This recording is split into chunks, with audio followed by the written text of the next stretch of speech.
नमस्कार, संजना यादव अपने YouTube channel पे आप सबका स्वागत करती हूँ। अच्छा लगे तो कमेंट करना, लाइक करना, सब्सक्राइब करना।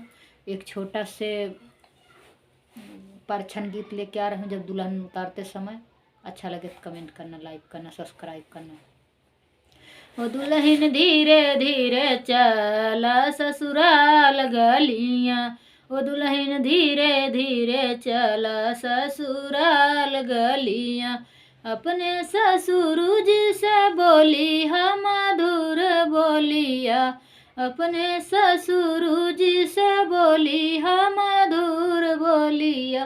अपने सासू के दी हजार गरिया, अपने सासू के दी हजार गलिया। ओ दुल्हन धीरे धीरे चलिया ससुराल गलिया, दुल्हन धीरे धीरे चलिया ससुराल गलिया। अपने जेठ जी से बोली हम मधुर बोलिया, अपने जेठ जी से बोली हम मधुर बोलिया। अपने जेठनी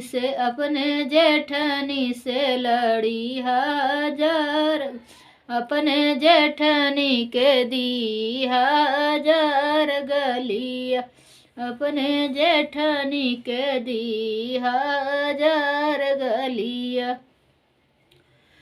ओ दुल्हन धीरे धीरे चला ससुराल गलिया, ओ दुल्हन धीरे धीरे चला ससुराल गलिया।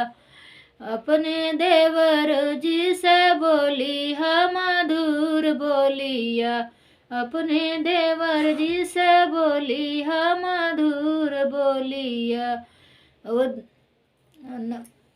दुल्हन ननदी के दी हजार गलिया, अपने ननदी के दी हजार गलिया। नमस्कार, छोटा से है। अच्छा लगे तो कमेंट करना।